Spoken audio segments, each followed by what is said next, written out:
Ok, bonsoir à tous. Encore une fois, merci encore Quentin, donc notre dévoué communicant qui assure depuis le début qu'il a commencé à travailler pour l'Union des podologues. Encore merci pour ton travail.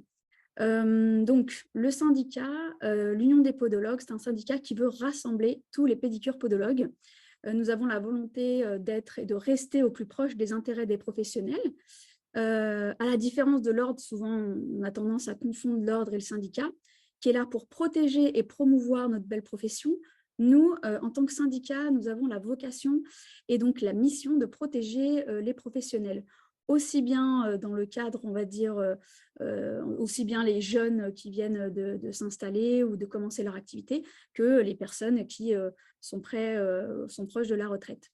Pour cela, donc l'Union a mis en place depuis ses débuts une communication forte et proche des pédicures podologues et une communication qui est vraie et vérifiée et vérifiable. Nous avons cette vocation de toujours faire intervenir des personnes, des experts du sujet, et notamment ce soir, vous aurez la chance d'avoir des intervenants de qualité. Vous pouvez aussi donc nous suivre sur Instagram, sur Facebook, sur LinkedIn, mais aussi dans le monde réel, au salon, par exemple, de la podologie, et aussi lors de nos prochains événements syndicaux, dont un que je vous invite à noter sur vos agendas dès maintenant, le 20 octobre, si je ne m'abuse et si je ne me trompe pas de date. Le 20 octobre, à l'école d'Assas, nous allons organiser un grand événement syndical qui regroupera plusieurs personnalités pour parler de notre profession et de l'avenir de notre profession. Voilà, donc j'espère qu'on vous y retrouvera. Je vous invite à nous suivre également sur notre chaîne YouTube et aussi une autre chose plutôt importante à mes yeux en tant que présidente de l'Union des podologues, pour que cette aventure continue et que je puisse donner la main de présidence à notre personne au conseil d'administration, c'est d'adhérer pour seulement 95 € et seulement 10 € pour les jeunes diplômés. J'ai envie de dire que 10 €, c'est moins cher qu'un paquet de cigarettes et 95 €, c'est moins cher qu'un plein d'essence pour une adhésion annuelle qui vous permettra de pouvoir bénéficier de tous les avantages que vous pouvez retrouver sur notre site internet. Et en prime, du coup, contrairement à la cigarette et à l'essence, c'est quand même bon pour vous. Voilà. Je voulais donc poursuivre en vous disant que beaucoup, et je les en remercie, nous soutiennent déjà. Et nous avons aussi comment dire, le privilège d'avoir la quasi-totalité des adhérents de l'an passé qui ont réadhéré cette année. Donc voilà, donc juste adhérer tout simplement via notre site internet. C'est très facile, très simple. Nous avons mis en place un outil qui permet d'adhérer très rapidement. Voilà, donc sans plus attendre, je laisse la parole à Monsieur Dachikour Olivier, et par la suite, donc c'est Monsieur Guérin Hubert, donc Dachikour Olivier qui travaille, donc qui se présentera, mais qui travaille pour l'URSSAF, et Guérin Hubert qui est expert comptable et commissaire aux comptes. Merci pour votre attention et très bon webinaire à tous.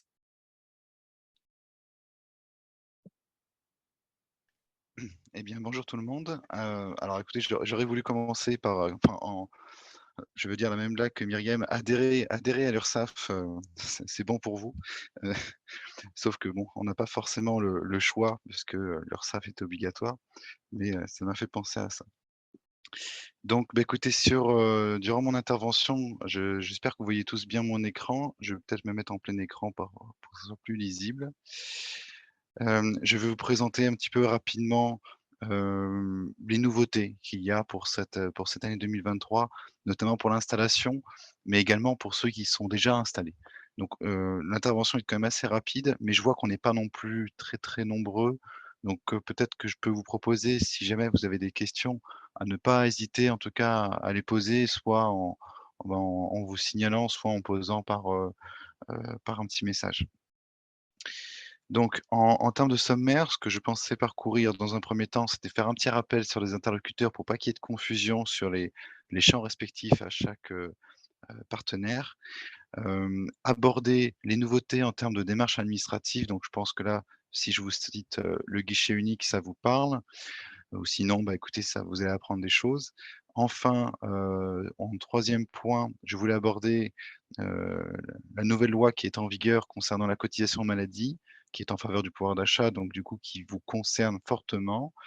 Ensuite, une nouveauté également qui vous concerne, plus que jamais, c'est une option qui est remis au goût du jour, à compter du mois d'avril, donc on est désormais dedans, qui vous permettra éventuellement de basculer de sortir du régime PAMC pour basculer dans le régime des travailleurs indépendants classique. Ensuite, on va aborder la déclaration de revenus, on est en plein dedans, c'est vraiment d'actualité puisque on est le combien? On est le 25. Pour les premiers départements, c'est ce soir, minuit, le dernier délai. Donc après, c'est le 8 juin et enfin le 1er juin et le 8 juin en date limite, pour les derniers départements. Enfin, je vais vous présenter de manière très rapide des outils qui peuvent vraiment vous servir. Ce sont notamment un simulateur de cotisation, mais également tout plein de services qu'on a à disposition sur urssaf.fr. Écoutez, dans un premier temps, vraiment de manière très rapide, je vous rappelle, en termes d'interlocuteurs, l'URSSAF, ça gère les cotisations des pédicures podologues, quel que soit, votre, régime, hein, que vous soyez régime PAMC ou pas. Dans tous les cas, c'est l'URSSAF votre interlocuteur. Pour la partie, retraite, dans tous les cas, ça reste toujours la Carpico. Je vous le dis, même si je pense que je ne vous apprends rien, mais voilà, c'est vraiment pour rappeler au cas où. Et pour l'assurance maladie, au niveau des prestations, ça sera toujours, les CPAM et donc leur site amélie.fr. Là, c'était un simple rappel. Au niveau des démarches administratives, donc je l'ai évoqué, donc lors d'une installation, il y a une petite nouveauté cette année. En plus de l'inscription à l'ordre, pour obtenir le numéro RPPS, puis le contact avec la CPAM pour, bah, vous savez, signer la convention, faire toutes les démarches, de création. Il y aura non plus une démarche à réaliser sur le site qui était auparavant cfe.urssaf.fr, puisqu'il y a une nouveauté, c'est que le guichet unique a été créé à effet du 1er janvier. Ce guichet unique donc remplace l'ancien CFE et a vocation, à adresser la formalité à l'ensemble des acteurs de la sphère, sociale, que ce soit l'INSEE pour votre numéro SIRET, les impôts, la Carpinco, les caisses primaires, voilà, l'URSSAF notamment. Tous les acteurs avec cette formalité reçoivent l'information que vous débutez votre activité. Donc c'est valable aussi bien pour les créations d'activités que si jamais, bah, vous êtes déjà en activité et que vous souhaitez modifier par exemple, une adresse ou peu importe, mais également une cessation d'activité. Si vous comptez cesser votre activité, vous devez, réaliser désormais vos démarches sur le site formalité.entreprise.gouv.fr. Donc désormais, auparavant, vous savez, il y avait un registre pour la chambre des commerces, un registre pour la chambre de métiers, et cetera. Il n'y avait rien pour les professions libérales. Désormais, il y a un registre global qui est créé pour l'ensemble et qui remplace tous les autres. C'est ce qu'on appelle le RNE, le Registre national des entreprises, qui remplace, bah, du coup les répertoires des métiers, et cetera. Je continue s'il n'y a pas de questions. Je l'ai évoqué très rapidement tout à l'heure, il y a une mesure qui est rentrée en vigueur, à effet de 2022. Si je l'évoque maintenant, c'est parce que on le met en œuvre avec la régularisation des revenus 2022. Vous vous rappelez, vous faites votre déclaration de revenus aux impôts, les impôts envoient l'information à l'URSSAF et suite à cette transmission d'informations, l'URSSAF recalcule les cotisations 2022, mais également 2023 et lors de ce recalcul, on va mettre en œuvre la mesure pouvoir d'achat qui permet de bénéficier d'un taux dégressif de la cotisation maladie. Donc c'est vrai que spécifiquement pour la population du PAMC, on va l'aborder après bien sûr, hein, mais il y a, une prise en charge de cotisation qui existe sur, la part qui est conventionnée. Certes, hein, pour les podologues, je sais que cette part est très réduite bien sûr, mais L'inconvénient, c'est qu'auparavant, vous payiez systématiquement un taux à 6,5 alors même que peut-être vous aviez un revenu, réduit. Bah, écoutez, avec la mise en œuvre de cette loi, hem, le taux devient progressif. C'est-à-dire que pour les revenus qui sont inférieurs à 17 597, le tableau l'illustre, le taux de cotisation maladie est nul. Et pour tous les revenus compris entre 17 000 et 48 000, là j'arrondis, là il y a un taux progressif. Et enfin, pour tous les revenus supérieurs à 48 000 €, donc qui correspond au plafond annuel de la sécurité sociale, là, le taux est bien de 6,5. La particularité pour ceux qui relèvent du régime des PAMC est, cette fameuse contribution additionnelle maladie du taux de 3,25 qui, vient s'ajouter pour la part des revenus, non conventionnés. Voilà, donc là, on vous a mis un petit exemple, de calcul pour vous illustrer comment ça fonctionne, mais je pense que vous l'avez compris, il y a ce calcul qui est fait au taux de 6,5 si jamais, vos revenus ne sont pas conventionnés et si jamais vous avez des revenus conventionnés, c'est l'assurance maladie qui prend en charge 6,4 de la cotisation, des revenus, de la cotisation, pardon. Et donc il y a un reste à charge uniquement de 0,10 dans la mesure où, il s'agit de revenus conventionnés. Alors, la fameuse option pour le renoncement au régime des PAMC, donc ça c'est une grosse nouveauté bien sûr, je pense que vous l'attendiez, hein, vous le savez, c'était une option qui avait été mise en œuvre, tout d'abord en 2012, mais dans une fenêtre de tir assez courte et finalement, il y avait beaucoup de demandes, des podologues pour réouvrir une fenêtre puisque visiblement, durant cette fenêtre assez courte de 2012, beaucoup auraient aimé, mais peut-être par un manque d'information ou, peut-être parce que le délai était trop court, ils ont pas pu, ils l'ont pas fait. Donc, une nouvelle fenêtre s'ouvre, durant, donc entre le 1er avril 2023 et le 31 décembre 2023, durant laquelle, les podologues qui sont actuellement dans le régime des PAMC peuvent, demander à, basculer dans le régime, heu, donc des travailleurs indépendants, donc anciennement, RSI, hein, pour ceux qui l'ont connu, mais qui, vous savez, le RSI a été intégré ou absorbé, je ne sais pas quel est le mot, à l'URSSAF. Donc du coup, dans tous les cas, l'acteur ne change pas, tout reste à l'URSSAF. C'est juste en termes de calcul, ça change un petit peu, puisqu'effectivement, quand on est dans le régime des travailleurs indépendants, il y a la fameuse, contribution additionnelle maladie que j'évoquais juste, précédemment, qui n'est pas due. Donc finalement, comptablement, c'est tout à fait bénéfique de basculer dans ce régime des travailleurs indépendants puisqu'il y a un gain de 3,25 finalement, au titre de la cotisation maladie qui n'est pas réglé. Petite question, Oui, comment faire pour, faire valoir, cette possibilité? alors écoutez, pour l'instant, je ne peux pas l'affirmer à 100 sur vraiment le fonctionnement puisque cette option est à faire valoir auprès de la caisse primaire d'assurance maladie. Pour ma part, je me suis entretenu avec la CNAM, hein, la Caisse nationale d'assurance maladie, qui m'a confirmé que les demandes, pouvaient d'ores et déjà être formulées. C'est-à-dire que la demande est à formuler auprès de la CPAM, qui analyse la demande et qui, statue et qui ensuite informe l'URSSAF du changement. Donc le changement n'intervient pas, si vous faites la demande le 1er mai, n'intervient pas à effet du 1er mai. La date d'effet, c'est 1er janvier 2024, quelle que soit la date de laquelle vous faites votre demande. Même si vous faites votre demande le 30 décembre, ça sera toujours 1er janvier 2024. Donc effectivement, si vous souhaitez effectuer cette demande, je vous invite à contacter votre URSSAF avec un courrier, pardon, à contacter votre CPAM avec un courrier indiquant que vous souhaitez faire valoir ce droit, de bascule dans le régime des travailleurs indépendants, enfin de renoncement au régime, PAMC. Donc en fait, sur un papier libre, on fait une lettre, Tout à fait, directement et OK. tout à fait. Après, si vous n'êtes pas encore installé, il y a, ce droit, hein, donc ça, c'est uniquement pour ceux qui sont déjà en activité. Pour ceux qui sont, pas encore installés et qui souhaitent s'installer, ce choix est à faire au moment de l'installation. Et ça, c'est pas seulement pour 2023, c'est pour tout le temps. Ah donc les personnes là qui vont avoir leur diplôme, il faut qu'elles fassent un choix dès l'obtention de leur diplôme? Voilà, il y a 2 options. soit vous n'avez pas encore commencé. Dans ce cas, le choix, dans tous les cas, il est à faire au moment de l'installation, que ça soit 2023, 2024 ou même, 2022, voilà. Dans tous les cas, ce droit, il est valable tout le temps.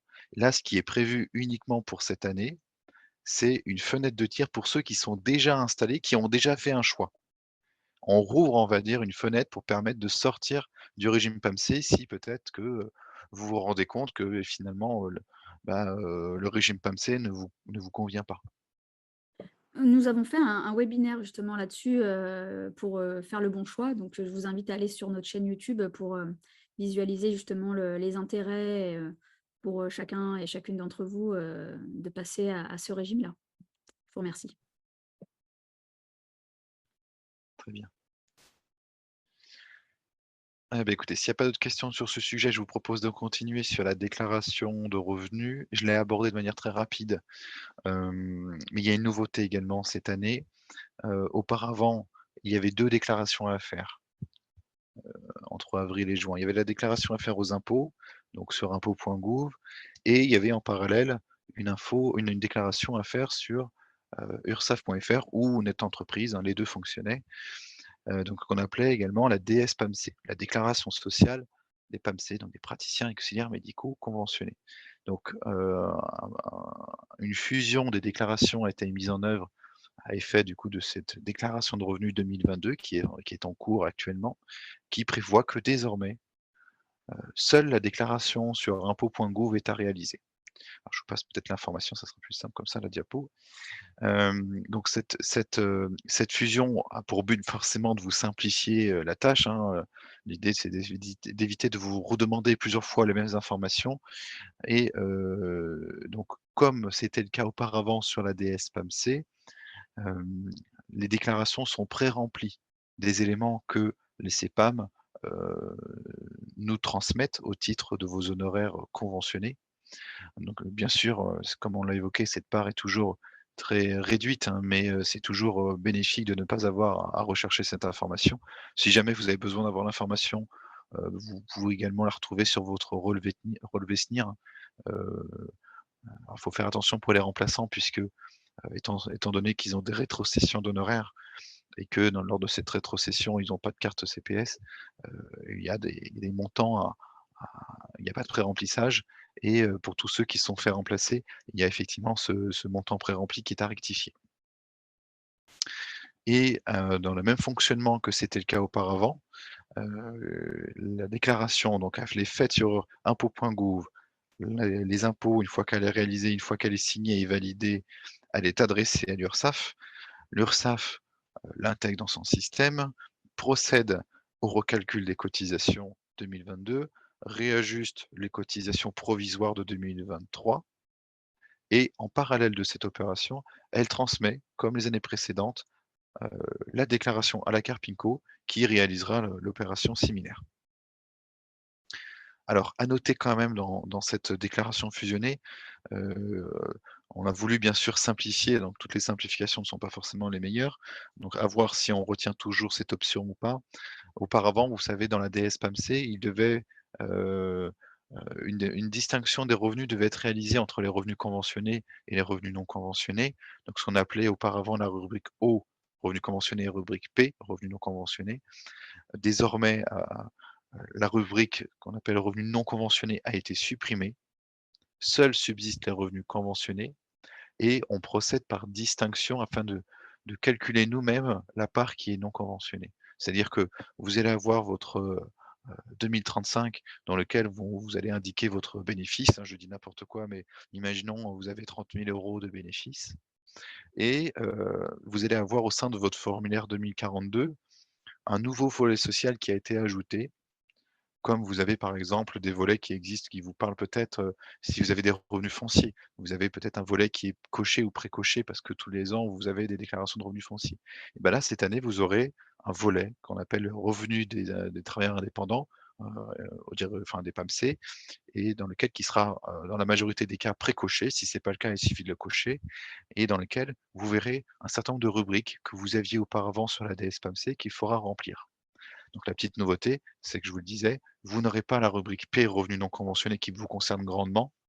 Vous devrez simplement indiquer dans cette déclaration la part de vos revenus qui est conventionnée. C'est-à-dire que si vous avez indiqué 30 000 sur votre 2035 et que vous avez fait, je ne sais pas, 2 000 de revenus conventionnés, et bah, vous devrez renseigner, dans le volet social PAMC, en uniquement la part qui est conventionnée, donc 2 000. Et nous, on procédera par distinction, donc 30 000 point 2 000 pour calculer la part du revenu qui n'est pas conventionné. J'espère que j'ai perdu personne avec tous ces chiffres. N'hésitez pas si c'est le cas. Non, non, ça va, merci. Très bien. Alors écoutez, c'est vrai qu'en la situation, peut varier enfin, selon la conjoncture, donc n'hésitez pas, si jamais vous avez des variations de revenus, que ce soit à la hausse ou à la baisse, vous avez un simulateur de cotisation qui est à disposition, hein, qui est sur urssaf.fr, toujours, hein, sur la page des PAMC ou directement si vous tapez l'URL, monentreprise.urssaf.fr, vous avez plein de simulateurs qui sont à disposition. Mais vous avez notamment un simulateur de cotisation, aussi bien que vous soyez PAMC ou train indépendant, vous savez le fameux droit d'option que j'évoquais tout à l'heure. Les 2 simulateurs existent pour vraiment peut-être illustrer la différence de cotisation qu'il y a entre les 2, mais ça peut toujours vous servir. C'est vraiment si vous avez des variations de revenus, vous pouvez voir, bah, finalement comment vont bouger vos cotisations et ça va vous permettre peut-être, bah, de réaliser ce qu'on appelle une estimation de revenus, qu'elle soit à la hausse ou à la baisse, qui va vous permettre de recalculer vos cotisations de l'année en cours. Vous voyez, je vous prends un exemple. Là, on est en 2023, vous déclarez votre revenu 2022, on reste sur notre exemple de 30 000 et là, vous vous rendez compte que, bah, finalement, on est déjà à la fin mai et vous êtes déjà à 25 000 € de bénéfices estimés. Bah, peut-être que là, il serait intéressant pour vous, de se dire: «Bah, peut-être que mon bénéfice, si ça continue comme ça, il sera pas de 30 000 € en 2023, mais il sera plus proche des 50 000». Et bah, dans ce cas-là, il serait intéressant pour vous, de faire ce qu'on appelle une estimation de revenus, puisqu'on va recalculer vos cotisations au proviseur 2023 sur une nouvelle assiette, sur les 50 000 par exemple et ça va vous permettre vous, bah, déjà de ne pas avoir de régule importante l'année prochaine, mais ça va vous permettre également, bah, d'augmenter vos charges et donc de diminuer votre bénéfice. En diminuant votre bénéfice, vous avez moins d'impôts. Donc c'est toujours très intéressant et même très important que vous ayez un niveau de cotisation, équivalent, enfin au plus proche de votre bénéfice réel. Donc c'est pour ça qu'il y a cet outil qui est à votre disposition. C'est sur urssaf.fr, votre compte en ligne, vous avez la main. Vous indiquez le montant et ça recalcule. Ça, vous pouvez le faire plusieurs fois dans l'année, donc n'hésitez pas, même si au mois de mai, vous constatez, bah, le fameux 25 000 et que vous vous rendez compte que, bah, au mois de septembre, vous êtes toujours à 25 000 et finalement, l'estimation qu'on a fait, bah, il faut la revoir. Vous pouvez le faire à tout moment. Donc n'hésitez pas, c'est un outil qui est à votre disposition, qui est bien souvent méconnu, mais qui vous est vraiment très utile. Juste une petite précision sur la Oui. diapo, vous parlez beaucoup de revenus et là, du coup, c'est le chiffre d'affaires qu'on indique. Oui, alors c'est vrai que c'est la situation d'un usager à l'autre peut varier parce que tout dépend s'il est au régime microfiscal ou s'il est à l'impôt au réel ou s'il est à l'impôt sur les sociétés. Donc c'est pour ça que là, c'est une vision assez macro. Vous pouvez indiquer soit votre chiffre d'affaires, si vous êtes au microfiscal, il suffira de renseigner après que vous êtes au microfiscal, donc il y aura un abattement, l'abattement de 34 vous savez, qui sera appliqué. Mais vous pouvez également, indiquer, bah, si vous êtes, heu, associé d'une société, directement votre rémunération. Vous voyez, c'est ce qui est tout en bas, la rémunération nette, c'est ce que vous touchez. Vous pouvez également renseigner directement là, cette somme ou si simplement, bah, vous connaissez votre chiffre d'affaires, vous connaissez vos charges, donc vous êtes au réel. Là, il y a, le bénéfice. Après, je pense que, l'intervention juste après de l'expert comptable peut-être permettra de clarifier tous ces, sujets qui peuvent paraître abstraits. Mais disons que le simulateur, il est adapté à chacune des situations. C'est juste à vous après de l'adapter, par rapport à votre régime fiscal. OK, très bien, merci.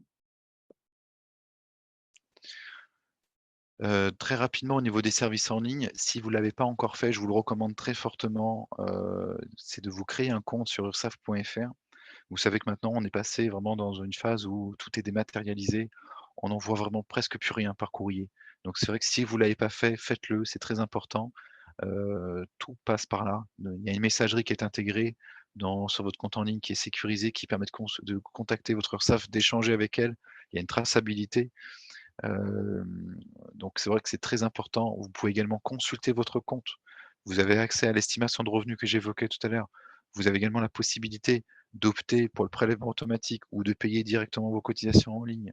Vous pouvez demander, si vous avez un souci à un moment donné, demander un délai de paiement, ou obtenir la fameuse attestation si vous avez besoin d'une attestation comme quoi vérifiant que vous êtes à jour de vos cotisations, ou parce que vous souhaitez demander une formation, donc au fonds de formation du FIFPL.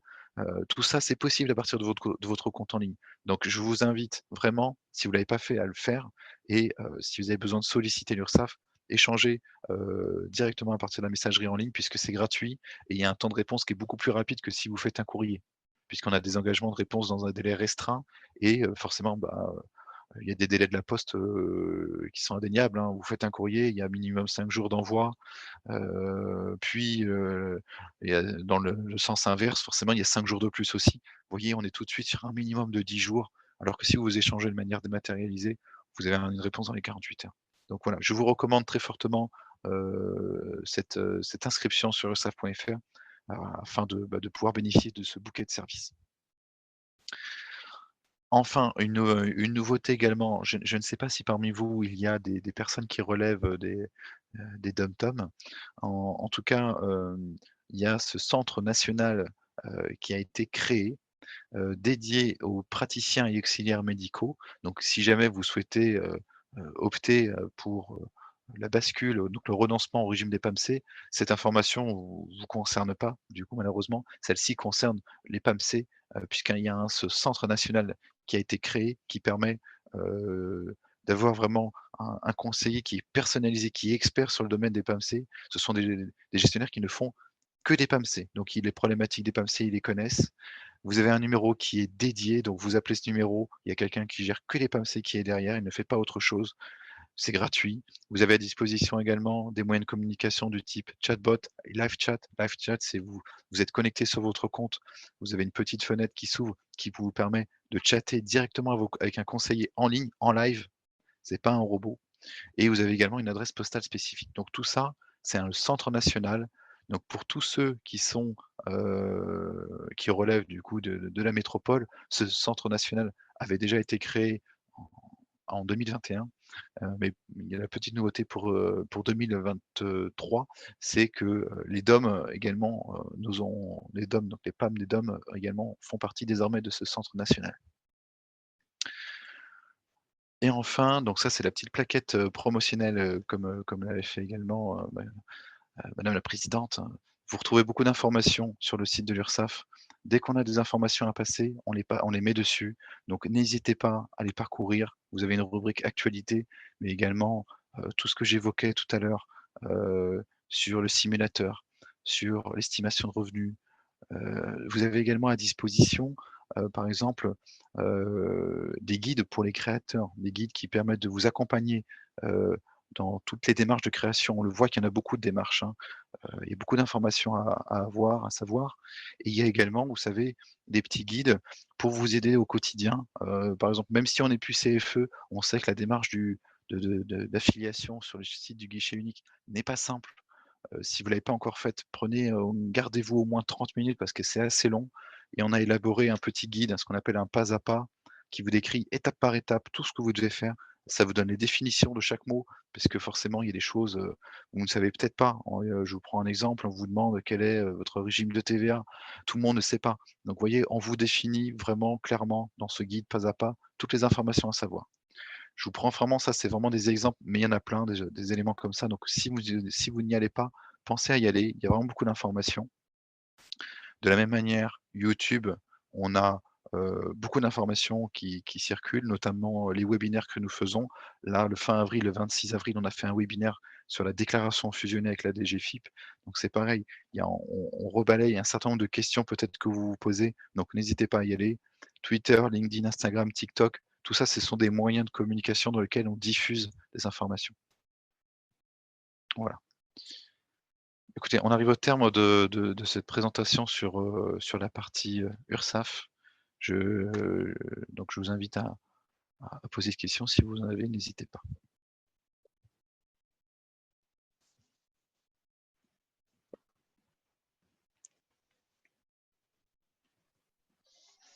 Bonjour, je suis Geoffroy Dessau de l'Union des podologues. J'ai une question à vous poser. Bonjour. Donc, je trouve ça bien, il y a beaucoup d'évolutions, c'est vraiment très intéressant. En particulier, simulateur. Donc, le simulateur, en fait, si j'ai bien compris, c'est surtout si on a une variation du chiffre d'affaires, en fait, que c'est intéressant de le renseigner. Mais par exemple, là, avec les rattrapages des cotisations de l'année Covid, l'année dernière, en 2022, donc, on a eu plus de cotisations URSSAF.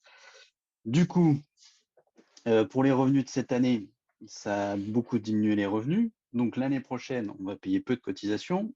L'année suivante, on va repayer beaucoup de cotisations, et ainsi de suite. Comment on peut éviter cet effet-là, cette espèce de sinusoïde où finalement, avec le même chiffre d'affaires, on va avoir beaucoup de cotisations une année, peu l'année d'après, et ainsi de suite. Je ne sais pas si ça a été très clair ce que j'ai dit.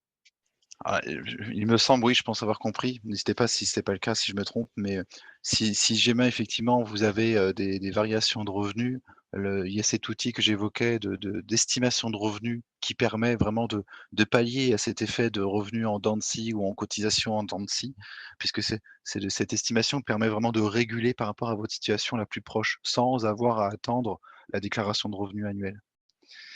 Donc, vous voyez, peut-être pour vous illustrer, je vous partage toujours mon écran, il me semble.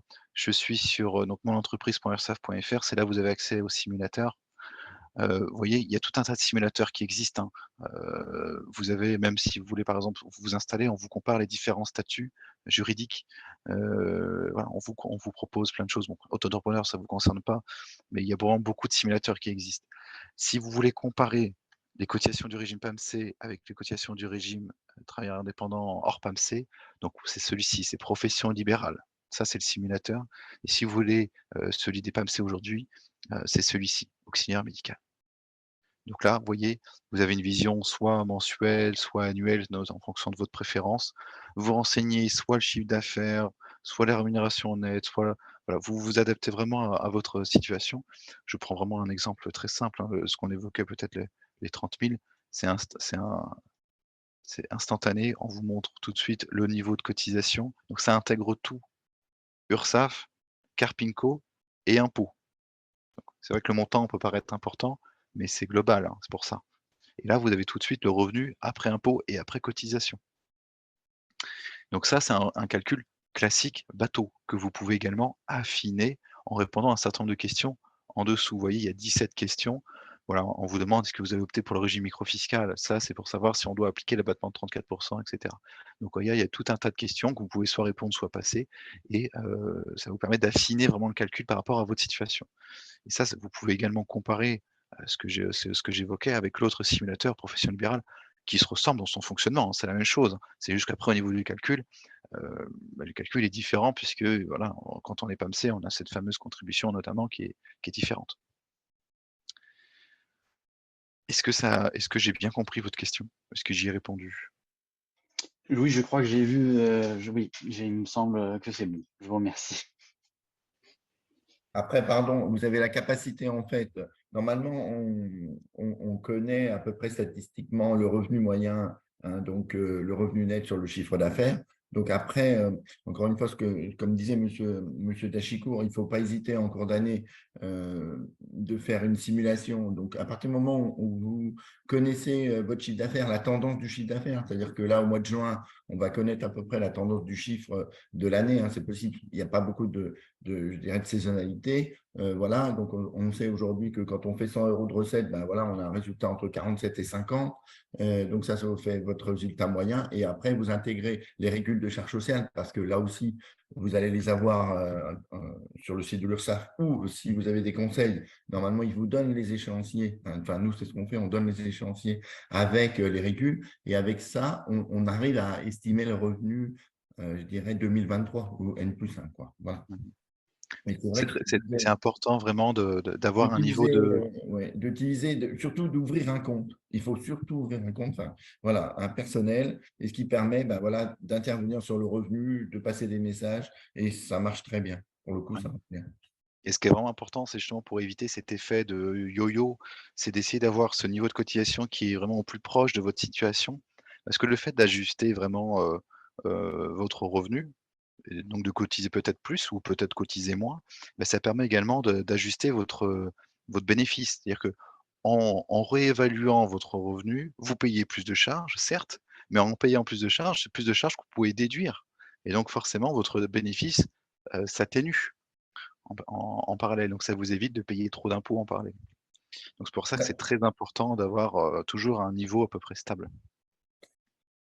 Alors, effectivement, l'estimation des revenus, c'est très important, notamment pour la première et deuxième année, hein, où on n'a pas de référence, en fait, hein, et donc on paye sur des revenus forfaitaires. Je vous rappelle que, enfin, on va en parler tout à l'heure, hein, mais votre revenu est déterminé selon les encaissements et décaissements, hein. Donc, si on n'a pas de charge, on va avoir un revenu qui sera majoré artificiellement, qui va générer des grosses charges en N+1 et N+2, ce qui fait que votre revenu va baisser beaucoup et donc vous allez avoir un remboursement. Et là, effectivement, on aura un problème d'amortissement sur 3-4 ans, enfin, ou de maîtrise de revenus, quoi. Donc, vous aurez effectivement beaucoup de charges, peu de revenus, l'année d'après un remboursement, etc.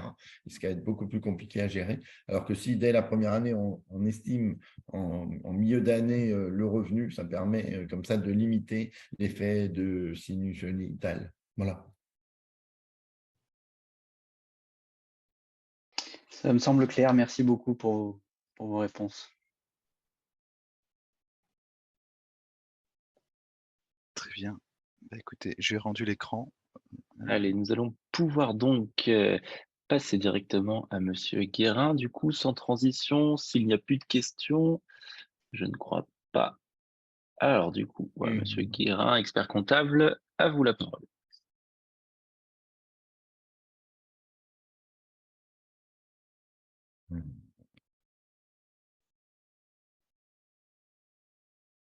Voilà. Ah, c'est pas le bon, excusez-moi.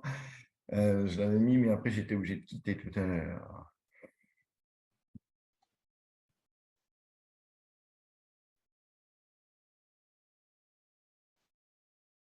Voilà. Est-ce que tout le monde voit bien? Oui, très bien. Ça marche, parfait. Voilà, donc je vais vous faire un petit, voilà, un petit résumé, hein, de ce que peut être l'installation libérale, voilà, d'un pédicure podologue. On va rappeler effectivement, en premier lieu, on va faire un petit tour des formalités administratives, mais M. Dachicourt en a déjà évoqué pas mal. Après, le choix du statut, où là, ça va être important, hein, donc on va parler des différentes formes d'exercice, hein, entreprise individuelle, la nouvelle forme EI à l'IS, hein, voilà, qui a été créée en 2022. Les régimes fiscaux, avec les différents régimes, voilà, micro, réel, IS. On va parler aussi de zones d'aménagement du territoire. On va pouvoir bénéficier d'allégements fiscaux très significatifs. Voilà. On va faire un petit point de tout ce qui est déductible dans le cadre de votre exercice professionnel. Et en dernier lieu, protection sociale du dirigeant, même si ça a été déjà beaucoup je dirais précisé par M. Dachicourt, on va aller sur éventuellement plutôt la protection sociale, donc mutuelle, prévoyance, tout ce qui est cotisation facultative pour la protection voilà, de votre exercice et votre santé. Alors, les formalités administratives, hein, on en a déjà parlé. Donc, voilà, en gros, inscription au tableau de l'ordre, délivrance d'attestation, génération de la carte automatique, hein, pour la facturation. On a dit inscription à la CPAM, le nouveau guichet unique, hein, qui a été effectivement mis en place au 1er janvier 2023 dans la douleur, hein, puisque ça a été extrêmement compliqué aujourd'hui d'obtenir un numéro SIRET, puisque là aussi, les services n'étaient pas tout à fait prêts. Il y a beaucoup de demandes. Surtout, bien souscrire son assurance responsabilité civile professionnelle. Ne pas oublier, je rappelle que si dans l'exercice de vos fonctions, eh bien, il y a un sinistre, il faut absolument que vous soyez en capacité d'être couvert. Voilà. Donc, rappel l'obligation d'afficher ses tarifs, mais surtout également ouvrir un compte bancaire professionnel. Il y en a beaucoup voilà, qui encore hésitent, hein, à ouvrir un compte professionnel, notamment pour le coût, mais aujourd'hui, on a quand même des facturations bancaires qui sont très faibles. Le choix du statut. Alors, on va retrouver différentes possibilités aujourd'hui d'exercer en libéral. Donc, l'entreprise individuelle, Je dirais que c'est quasi la plus simple, la plus facile à gérer, hein, la plus utilisée. Voilà, on s'inscrit. Il y a le principe d'unicité du patrimoine. Donc, le professionnel libéral, il a une activité professionnelle. Son patrimoine privé est également identique.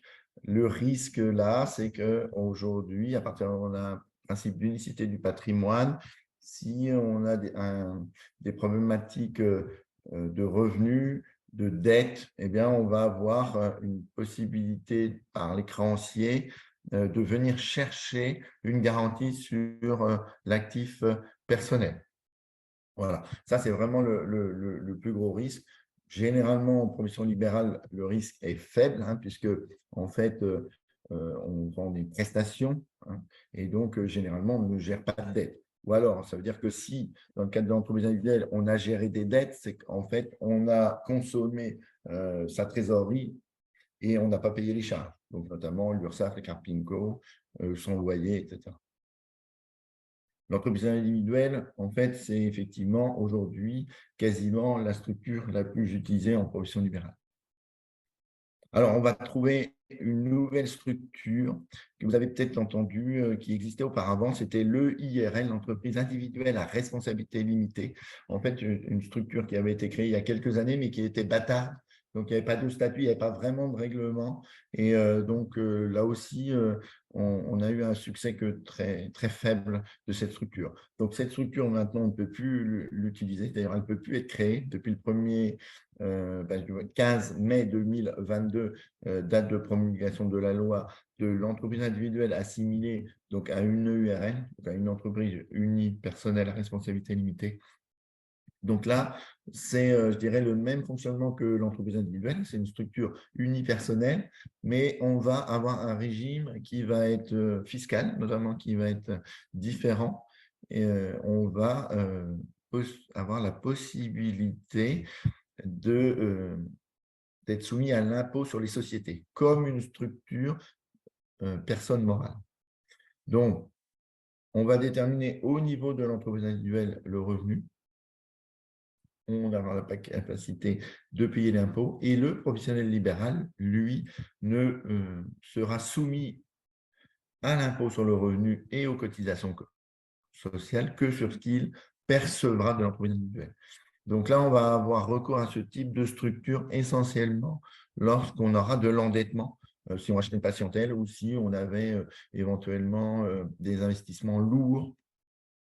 Et ça, c'est en fait pour faciliter le développement de l'activité, puisque, encore une fois, l'IS, jusqu'à 42 500 €, il y a un taux de 15% et au-delà de 25%.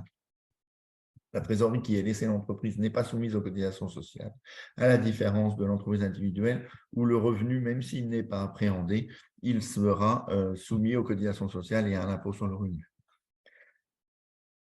Un autre intérêt de l'entreprise individuelle assimilée à l'EURL, c'est qu'on va avoir une protection des biens personnels. Voilà. Il y a une distinction là entre les biens personnels et le patrimoine professionnel. Alors, ce n'est encore pas une structure, je dirais, une personne morale à part, puisque pour avoir une personne morale interposée entre son patrimoine privé et son patrimoine professionnel, là, il faut aller chercher ce qu'on appelle la Société d'exercice libéral, SEL, qui a été créée par la loi de 1990. Donc aujourd'hui, on retrouve ce type de structure sont pas très utilisés parce que en fait, c'est beaucoup plus complexe que l'entreprise individuelle, même si on exerce à titre individuel, puisqu'on va avoir des règles, des droits des sociétés qui vont s'appliquer. Donc, on va avoir notamment toute une problématique, pardon, c'est un problème d'horaire et d'utilisation de l'ordinateur professionnel. Donc, on aura une problématique puisque le patrimoine appartient à la société d'exercice libéral, même si vous en êtes totalement propriétaire. Donc, à chaque fois qu'on voudra prendre un revenu, il faudra faire une assemblée générale. Voilà, il y a un fonctionnement, il y a un rapport annuel, il y a des dépôts voilà, au greffe, etc. C'est un peu plus complexe. Il y a des statuts, il y a un coût de constitution qui est plus important, il y a un coût de dissolution qui est plus important. Et la société d'exercice libéral, on va plutôt la trouver dans des professions où on aura vraiment un exercice en commun, c'est-à-dire beaucoup plus de professionnels. Donc, on va retrouver ça éventuellement peut-être chez les dentistes, voilà, ou alors vraiment si on est 2, 3 ou 4 professionnels. Voilà. Et qu'on veut mixer, c'est-à-dire qu'on veut partager notamment l'ensemble des revenus et l'ensemble des charges dans une même structure. La société d'exercice libéral, elle pourra être soumise à 2 régimes fiscaux, en fait, hein. Donc, qu'on verra tout à l'heure, soit le régime fiscal d'impôt sur le revenu, soit le régime fiscal d'impôt sur les sociétés. N'hésitez pas à m'interrompre si vous avez des questions particulières. La société civile professionnelle maintenant, donc ça, c'est les structures qui existaient avant la création de la société d'exercice libéral. Donc, société civile classique, on est plusieurs professionnels. Donc là, on est à l'impôt sur le revenu ou à l'impôt sur les sociétés, mais je dirais qu'il n'y a pas de protection du patrimoine. La société civile professionnelle, on n'aura pas de barrière, on est comme dans l'entreprise individuelle, il n'y a pas de barrière de protection de son patrimoine personnel en cas de, je dirais, de défaillance, hein, si on ne peut pas payer ses charges ou on ne peut pas payer ses dettes bancaires. Pour rappel quand même, attention, dans le cadre d'une société d'exercice libéral, effectivement, si on est en défaillance de paiement, on est couvert sur son patrimoine professionnel à la condition de ne pas avoir cautionné les emprunts, notamment. Par contre, au niveau des cotisations sociales URSSAF, CARPIMCO, on n'est pas protégé parce que même si par convention, les cotisations sociales sont payées par la SEL, ce sont des cotisations qui sont personnelles, qui sont liées à la personne physique. Donc, dans tous les cas, même si on avait recours à une procédure de redressement judiciaire, les cotisations seraient dues à titre personnel. Un petit mot sur les sociétés de partage de moyens, qui vous sont peut-être plus communes. Donc, la SCM, Société civile de moyens, où alors elle n'a pas recours à faire de chiffre d'affaires, hein. Elle partage des moyens. Donc, elle va partager un secrétariat téléphonique, elle va partager de l'informatique, elle va partager éventuellement du personnel ou des moyens, des radios, des fauteuils, ce qu'on veut. Voilà. Et ça permet voilà, de mutualiser des coûts. La CISA, là aussi, hein, c'est une structure, donc Société interprofessionnelle de santé ambulatoire. C'est les nouvelles structures qui ont été créées, notamment en raison de, je dirais, des rémunérations que peuvent percevoir, enfin des subventions que peuvent percevoir ces structures. L'ASCM n'est pas en capacité de recevoir des subventions ou de facturer des prestations, alors que voilà, la CISA est en capacité. Et aujourd'hui, l'ARS encourage beaucoup le parcours de santé et encourage beaucoup la réunion de professionnels pour le patient. Et donc, c'est dans ce cadre-là qu'on va rencontrer des CISA. Mais je dirais que ce n'est pas, c'est pas dans le cadre de l'exercice de votre activité professionnelle, c'est voilà, pour partager les informations sur le patient et éventuellement pouvoir recourir à des financements de l'ARS justement pour mener des actions, pour investir notamment. En fait, le choix du statut, finalement, il va dépendre pas mal aussi de la fiscalité ou alors, bon, pour la société de partage de moyens, non, mais est-ce que, Alors, à votre avis, c'est pas… En fait, ce qu'il faut savoir, c'est que toutes ces possibilités, elles vont s'offrir tout au long de la vie du professionnel. C'est-à-dire qu'on peut démarrer en individuel, passer à l'IS ou être en SEL, etc. Il n'y a rien qui est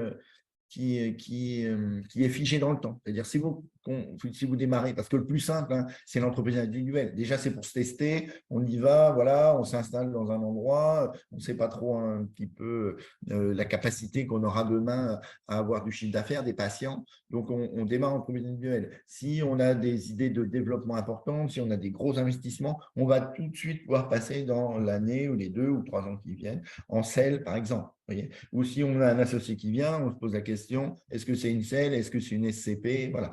Mais celle qui est privilégiée aujourd'hui quand même, hein, c'est essentiellement pour beaucoup de professions libérales, hein, parce que je vous rappelle, libéral, c'est le principe de l'indépendance. Hein, donc, on a très peu de professions libérales qui exercent en commun. Que, encore une fois, ce caractère d'indépendance est primordial dans l'exercice de l'activité. Mais ce qu'on peut dire, c'est qu'aujourd'hui, on peut aller d'une structure à l'autre assez facilement. Par contre, les structures sociétaires, c'est plus coûteux puisqu'on a des coûts à la création aussi bien qu'à la dissolution. Voilà.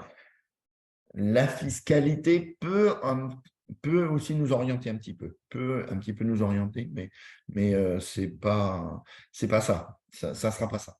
C'est pas ça. C'est plus l'exercice en commun, voilà, la réunion, le besoin de moyens pour développer son activité. Les régimes fiscaux, donc vous les connaissez, on l'a évoqué un petit peu tout à l'heure, notamment pour les bases des cotisations. Donc le micro BNC, voilà, c'est quelque chose d'extrêmement simple. On déclare ses recettes, on a un abattement forfaitaire de 34%. Donc voilà, on est imposé donc, sur 66. C'est tout, c'est extrêmement simple. Alors, on peut démarrer au micro si, par exemple, l'intérêt, c'est d'avoir des charges inférieures à 34%. Voilà, si on a des charges de 10 ou 15%, il faut surtout être au micro. Si on ne se déplace pas, la première année, on n'a pas de charge, voilà, on peut être au micro. Mais c'est pervers, hein, le micro, puisque on peut, voilà, c'est difficilement maîtriser les charges et on peut évoluer en cours d'année. Bon. Alors, ce qu'il faut savoir, c'est que le micro BNC, on n'opte pas à la création. C'est-à-dire qu'on a la possibilité de choisir son régime fiscal la première année, c'est à la date du dépôt de la déclaration fiscale. C'est-à-dire que vous vous dites, ben voilà, je crée mon entreprise, ben là, au 1er juin, bon, je démarre en micro et en fait, on voit que l'activité se développe, qu'on a beaucoup de charges, on a dû investir, on a de l'amortissement, on a des frais qui vont être supérieurs à 34%. Eh bien, le jour où je vais déposer ma déclaration fiscale en 2024, eh bien, je la déposerai sous forme de 2035, qui est une compta réelle. D'accord? Donc, ça ne nous engage pas, je dirais, de se lancer sur le micro au démarrage. Voilà. Déclaration contrôlée, donc là également, une déclaration impôt sur le revenu au réel. Donc là, le résultat, il est déterminé de manière réelle, produit moins charge, en comptabilité, ce qu'on appelle de trésorerie. Alors, on a la capacité d'opter ce qu'on appelle en comptabilité d'engagement. La comptabilité d'engagement, en fait, c'est rattacher tous les produits et toutes les charges sur l'année civile. C'est-à-dire que peu importe que les honoraires soient encaissés, ou peu importe que les charges soient payées, eh bien, elles seront quand même déduites au cours de l'année civile. Donc, on peut résoudre une partie des variations des cotisations sociales par le biais de cette option. Donc, j'ai un revenu, début d'exercice, première année d'activité. En fait, je n'ai payé pas de charge puisque je n'ai pas anticipé, hein, je n'ai pas créé mon compte et je n'ai pas estimé mon revenu. Eh bien, à la fin de l'année, on va pouvoir provisionner la régule de charge sociale qui sera en N+1 et la rattacher à l'exercice N. D'accord? Je crée en 2023. En fin d'année, j'ai un revenu qui est significatif. Eh bien, au lieu de payer beaucoup de charges sociales en 2024 et beaucoup d'impôts, eh bien, je vais opter au régime de la comptabilité d'engagement et ce qui va me permettre d'anticiper les régules de charges sociales. Voilà.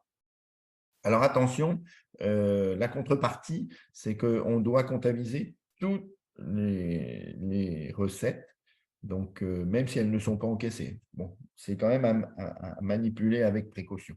C'est à manipuler avec précaution. Ensuite, ce qu'on rencontre de plus en plus, l'impôt sur les sociétés. Donc, soit l'EI à l'IS, soit la société d'exercice libéral à l'IS. Donc là, le résultat va être déterminé, ce que je vous disais, de manière réelle également, mais en comptabilité d'engagement. Donc là, tous les frais générateurs avant le 31 décembre donc, sont rattachés à l'exercice, aussi bien en produit qu'en charge. L'IS, c'est quoi? Donc, l'impôt sur les sociétés. La structure paye son propre impôt. Donc, la SEL, on va dégager un revenu. Donc, le chiffre d'affaires moins les charges, moins votre rémunération, moins les cotisations sociales, on a un résultat. Là-dessus, on va appliquer un taux d'impôt sur les sociétés de 15% jusqu'à 42 500 € et de 25% au-delà. Voilà. Et vous, à titre personnel, vous ne serez fiscalisé que sur ce que vous aurez prélevé dans la structure. Donc là, on va retrouver ces types de structures essentiellement, encore une fois, dans le cadre d'un endettement assez important ou un endettement important ou de gros investissements, puisqu'on va alléger la fiscalité personnelle, alléger les cotisations sociales, qui va nous permettre de dégager plus de revenus disponibles pour payer la dette. Voilà. Un petit point sur les zones d'aménagement du territoire. En France, en fonction des endroits ou des quartiers où on s'installe, on va bénéficier d'avantages fiscaux. Donc, la zone AFR, donc on va retrouver, donc c'est une zone où on va bénéficier d'une exonération d'impôt pendant 5 ans. Alors, pour les professions libérales, c'est plus restrictif puisqu'il faut avoir 3 salariés. D'accord? Donc, ce qui est plus compliqué. La ZRR, c'est ce qu'on appelle la zone de revitalisation rurale. Donc là, c'est dans les zones plutôt dans les départements faible population, où là, on va bénéficier d'une exonération d'impôt pendant 8 ans. Donc, 5 ans à 100%. Et après, on va avoir une dégressivité de l'impôt pendant 3 ans. Donc là, on a un réel intérêt. Voilà, quand on veut s'installer dans un département, de bien regarder les zones d'aménagement du territoire. Voilà. Alors, on a des cartes interactives, c'est assez facile à trouver. Ou après, voilà, vous avez des conseils qui vous accompagnent.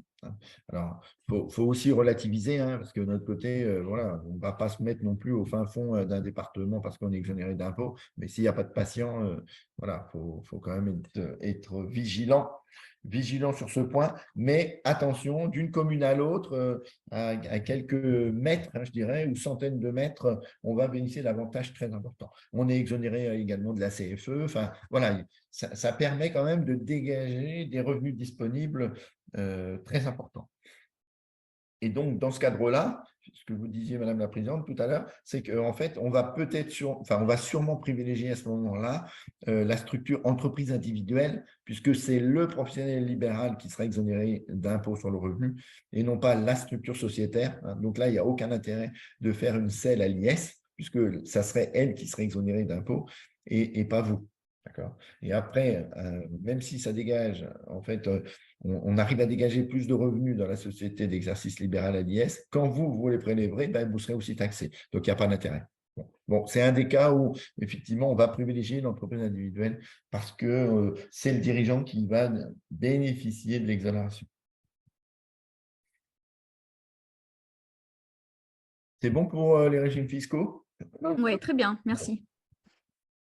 Alors, les charges. Donc, dans le principe, toutes les charges engagées dans l'intérêt de l'entreprise sont déductibles. Voilà. Donc, on va retrouver les fournitures consommables, les semaines, etc. Tout le petit matériel, les fournitures bureau. Je vous rappelle, jusqu'à 600 € TTC, on passe en charge. Au-delà, c'est de l'amortissement. Donc, un téléphone, 1200 €, on va l'amortir sur 2 ans. D'accord? On ne peut pas le passer en charge directement, même si il y a un caractère d'obsolescence rapide, mais voilà, les services fiscaux ne vont pas admettre qu'on le passe en charge en 1 an. Par contre, sur 2 ans, c'est possible. Donc, on a toutes les assurances, les locations, matériel, locaux professionnels. Je vous rappelle qu'on a la capacité de se louer à soi-même.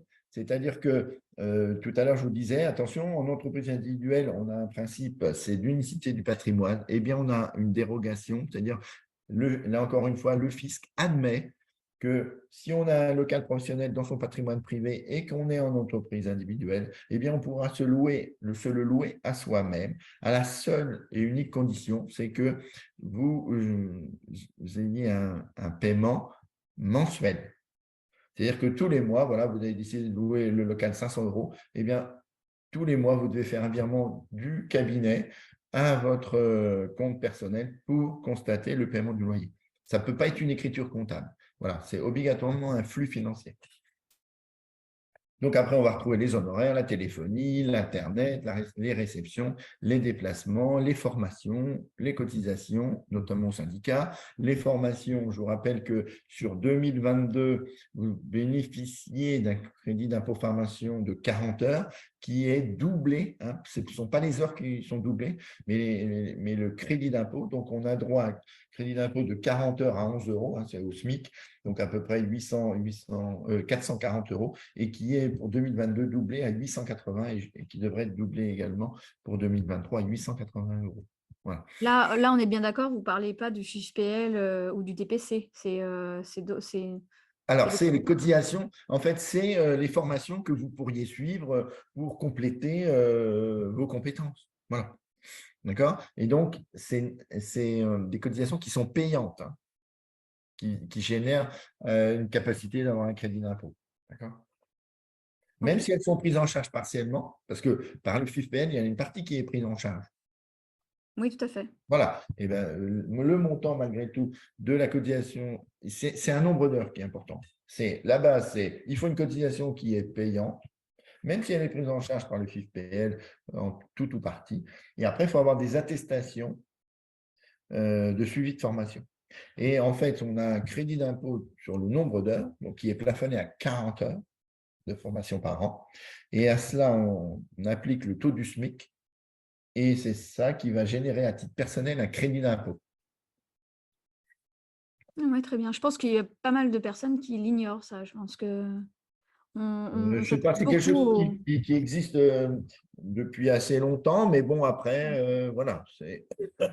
On pense beaucoup au DPC parce que c'est vrai que c'est des obligations qu'on a de faire des formations DPC, mais on ne pense pas souvent justement à ce crédit formation qui nous est possible, hein, disponible. Tout à fait, tout à fait. Alors, c'est pareil dans ce cas de petites choses qui sont déductibles aussi, c'est on va maintenant, on a la capacité, même si on n'a pas de salarié, d'acheter des tickets restaurants, pardon, des chèques vacances. Voilà. Hein, on a, je crois, un budget à peu près de 400 ou 450 €, voilà, qu'on peut déduire du BNC. Voilà. Voilà. Bon, des petites choses comme ça, voilà, qui ont fait. Et là, il faut avoir recours à un professionnel aussi, voilà, pour avoir un petit peu de ces petites astuces. Les frais de véhicule, alors c'est toujours la grosse question, les frais de véhicule, est-ce que je fais les frais réels, est-ce que je fais les frais kilométriques, etc. Alors, dans votre profession, je pense que de moins en moins, vous faites du domicile. Enfin, il y en a peut-être encore quelques-uns, mais bon, voilà. Donc, je dirais que globalement, alors, les frais qui sont déductibles, hein, en termes de frais de véhicule, on va partir du domicile. Donc, les kilomètres réalisés entre le domicile et le lieu de travail sont déductibles dans la limite de 40 km aller, puisqu'on va considérer qu'au-delà, c'est une décision personnelle. D'accord? Donc, vous habitez à moins de 40 km, posez pas de questions, les 40 km sont déductibles.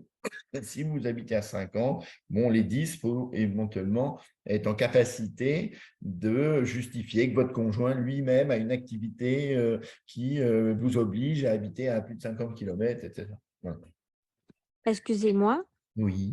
Et en tant que remplaçant, du coup, en tant que remplaçant, c'est pareil. En tant que remplaçant, donc votre domicile au lieu de travail, d'accord? Donc c'est déductible. Alors attention, effectivement, si vous habitez à beaucoup plus que 40 km, Ah oui, je suis à 105 km. 105 km. Mais vous allez être remplaçante, par exemple, 3 mois ou 6 mois dans ce cabinet, après 3 mois dans un autre cabinet, etc. Voilà. Et bien donc, effectivement, là, on a la capacité de déduire les frais puisque votre lieu d'habitation, aujourd'hui, votre lieu d'habitation ou de résidence, et bien après, vous cherchez du travail. Hein, ce n'est pas une volonté. Vous n'allez pas prendre une location à chaque fois dans la ville où vous êtes en remplacement parce que, en fait, c'est précaire. Les remplacements ne sont pas précaires.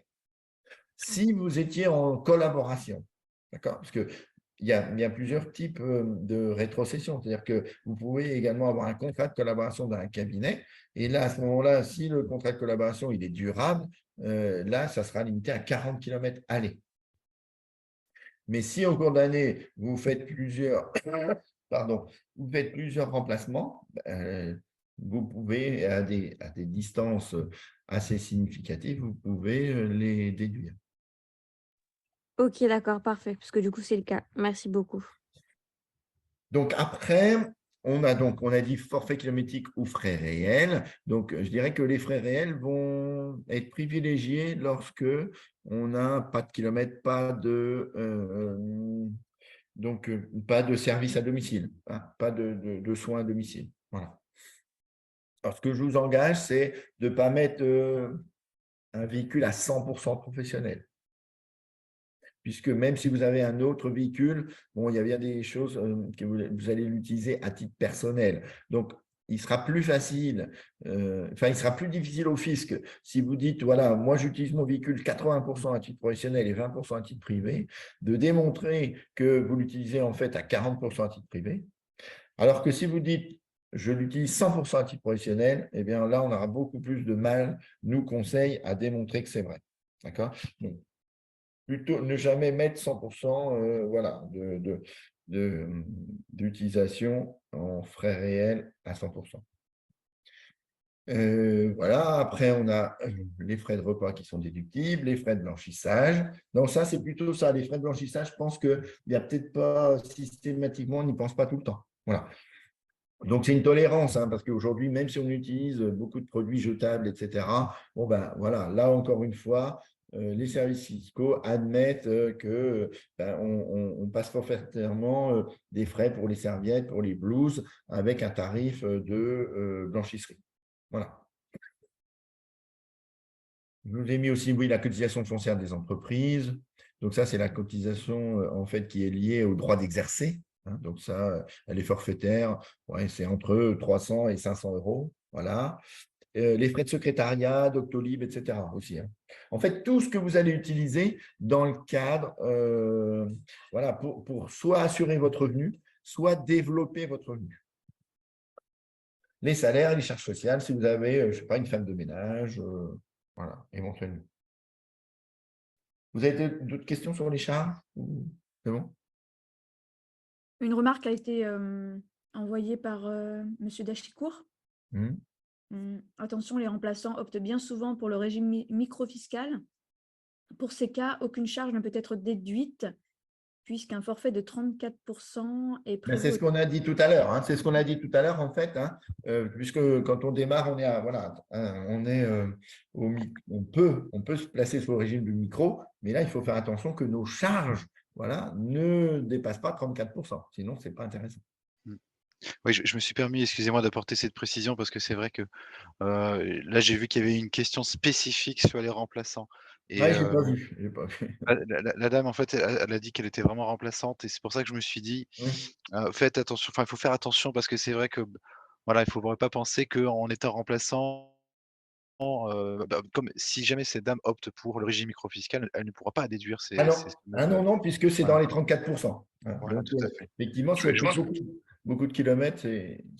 Non, oui, il n'y a pas de souci. Mais en fait, j'ai les deux statuts. Je suis en collaboration à moins de 50 km et je fais des remplacements également au-delà de 50 km.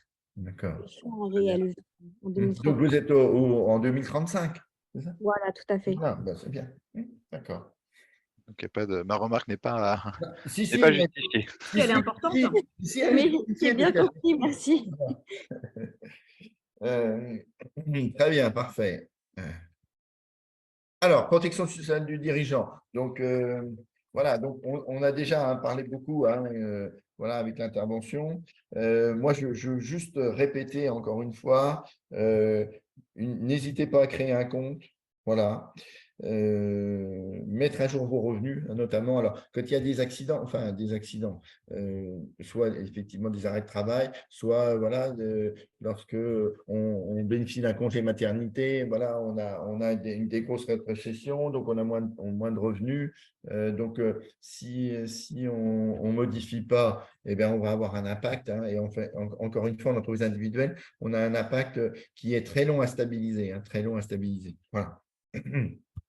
Je vous encourage à vous rapprocher de vos conseils, puisqu'on a des outils quand même, on a des logiciels qui permettent de vous donner des échéanciers environ jusqu'à l'année prochaine. C'est-à-dire que là, aujourd'hui, on donne des échéanciers sur 2023 et jusqu'à mai 2024, puisque à mai 2024, on va ressortir les nouvelles déclarations et il y aura un impact à peu près en juillet. Voilà. Effectivement, la grosse nouveauté cette année, c'est qu'on va donc déclarer, on ne va plus faire de DPAMC, voilà, ça va être tout sur la déclaration de revenus. Ce qu'on faisait déjà pour les personnes qui étaient au SSI. Voilà. Donc là, cette année, il y a deux professions, deux groupes qui rentrent sur ce système-là, c'est vous et les personnes qui sont ressortissants de la MSA. Alors, les cotisations facultatives. Cotisations facultatives, plusieurs ordres. Donc, mutuelle santé, donc toujours déductible. Donc, il faut la mettre dans le cadre de la loi Madelin. Il faut la souscrire dans le cadre de la loi Madelin.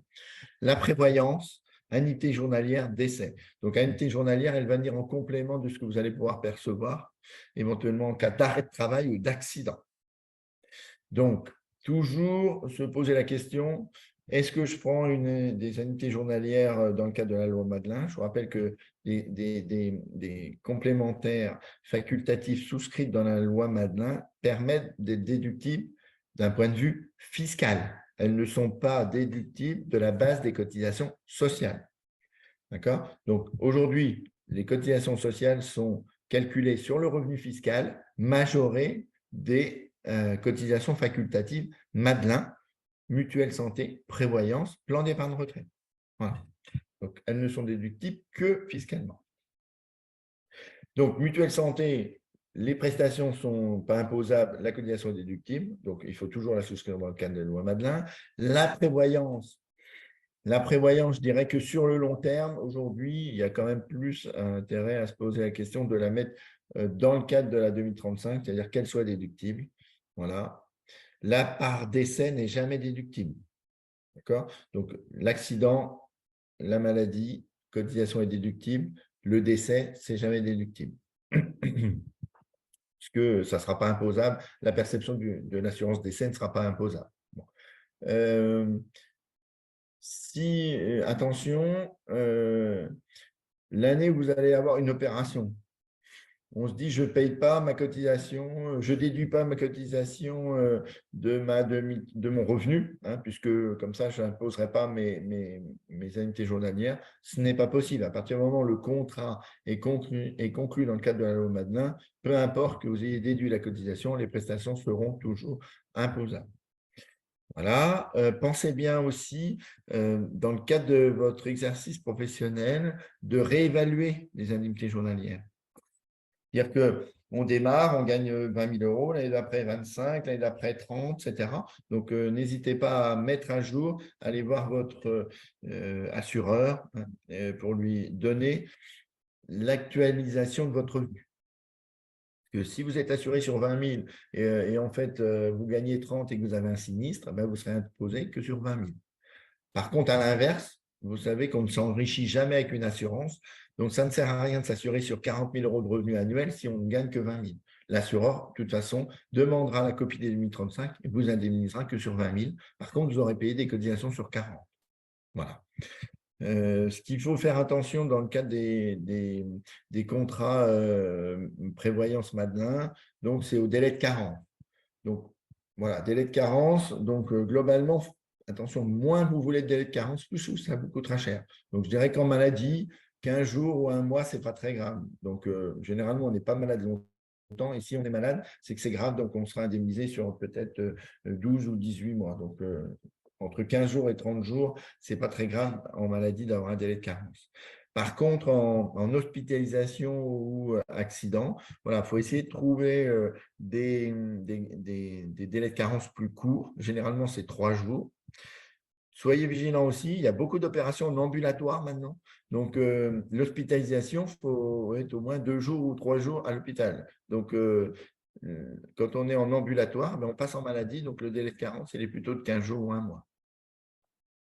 Voilà, et faites attention aussi aux risques qui sont exclus. De plus en plus, tous les risques liés aux maladies du dos, maladies psycho sont exclus. Donc, il faut prendre des options. Donc, soyez attention, le burn-out, ce n'est pas reconnu, mais je dirais toutes les problématiques psychologiques et tout ne sont pas forcément prises tout le temps.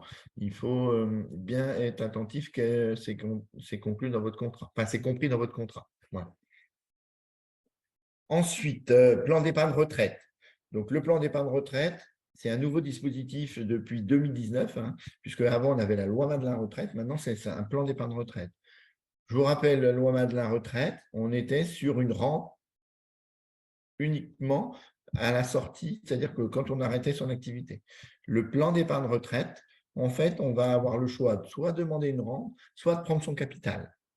Donc là, on a des nouveaux contrats maintenant qui nous permettent de déterminer nous-mêmes les modalités de retraite. C'est-à-dire qu'on va arriver à la retraite, on a 50 000 € de capital. Mais si on veut les prendre la première année, on les prend. Si on veut les prendre sur 5 ans ou 10 ans, on les prendra sur 5 ans ou 10 ans. Le principe, la cotisation, donc c'est ce qu'on appelle un contrat de capitalisation. Les sommes que vous verserez sur ce plan d'épargne retraite sont déductibles fiscalement tout au long de votre activité professionnelle. Toutefois, le jour où vous récupérez le capital, vous serez fiscalisé. L'intérêt de commencer assez tôt, c'est que, en fait, on va avoir en activité professionnelle normalement un taux d'imposition qui sera plus élevé que celui de la retraite. Donc, si on est en vitesse de croisière à un taux d'imposition de tranche marginale à 30%, donc toutes les cotisations seront déduites à 30%. Le jour où je suis en retraite, mes revenus baissent de manière significative. Je suis à un taux de 11%, donc je suis imposable, mais sur une tranche plus faible. Voilà. Est-ce que vous connaissez le PERECO ou PERCO-I? Donc ça, c'est un des meilleurs dispositifs de complément retraite qui existent aujourd'hui.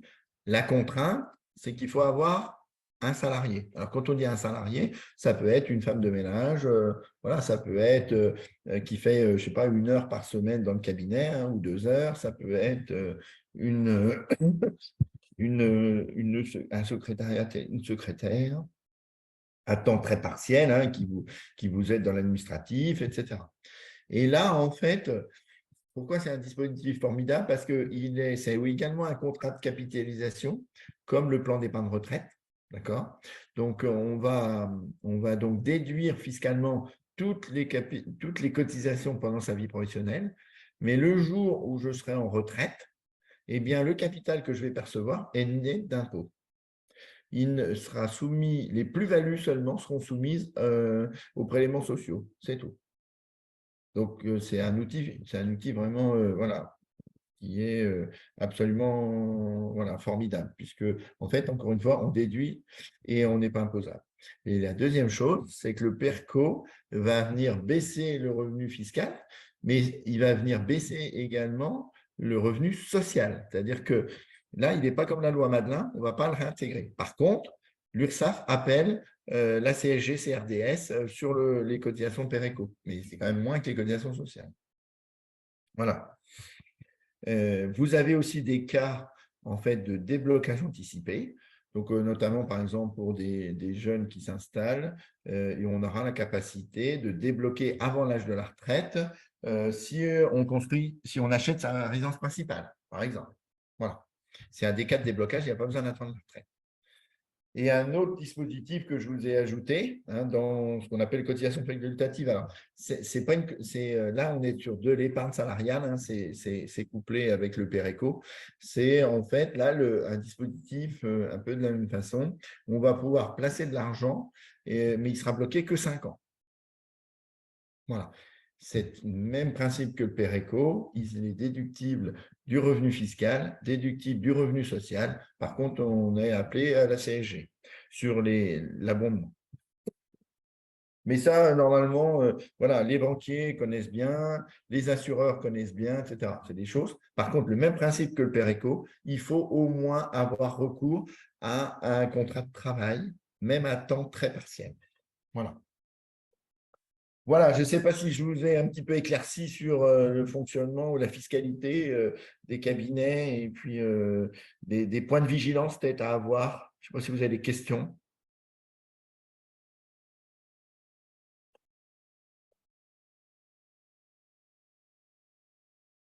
Non, c'était clair. Merci beaucoup. Il est 22h, on a dépassé le temps imparti pour nos webinaires. Encore un grand merci à nos 2 intervenants de qualité. Vous pourrez bien évidemment revisionner ce webinaire sur notre chaîne YouTube d'ici quelques jours. Et est-ce que vous nous permettez aussi de transmettre les présentations que vous avez affichées? Oui, j'ai pas de oui, aucun problème. Voilà, problème. aucun problème. Bon, bah super. Est-ce que tu veux nous dire un petit mot pour finir, Quentin? Eh bien, premièrement, je souhaitais en tout cas remercier nos 2 chers invités qui, effectivement, ont traité d'un sujet qui est assez important pour ceux qui vont bientôt s'installer en tant que professionnel libéral et professionnel de santé. Il y a beaucoup de choses qui ont été dites. Je pense que voilà, demain, après-demain, et ce week-end sera aussi source et moment pour retrouver un petit peu, grâce à notre replay en l'occurrence, toutes les informations qui ont été dites, puis tout sur les sites aussi qui ont été mentionnés sur l'URSSAF, Net Entreprise, impôts.gouv.fr, plein d'informations qui peuvent vous aider au quotidien. Donc en tout cas, ça c'est une des missions de l'UP aussi, de vous informer sur les démarches à suivre, de vous proposer des webinaires comme ce soir avec 2 invités qui ont su cerner et vous informer au mieux. Donc voilà, là je suis en train d'écrire le petit message, donc justement qui était celui de si vous souhaitez adhérer. En tout cas, vous avez le lien dès maintenant pour adhérer à l'Union des podologues si cela vous intéresse. En tout cas, le replay, lui, sera à consommer non pas avec modération, mais même à partager, je dirais même, si d'autres étudiants ou en tout cas jeunes installés en profession libérale souhaitent découvrir ce webinaire, ce sera le moment. Voilà, merci beaucoup en tout cas de votre participation. Merci à vous pour votre accueil. Voilà. Bonne Merci. continuation. Bonne continuation. Au revoir. Merci beaucoup pour la Au revoir. qualité de vos interventions. Au revoir. Au revoir. Au revoir.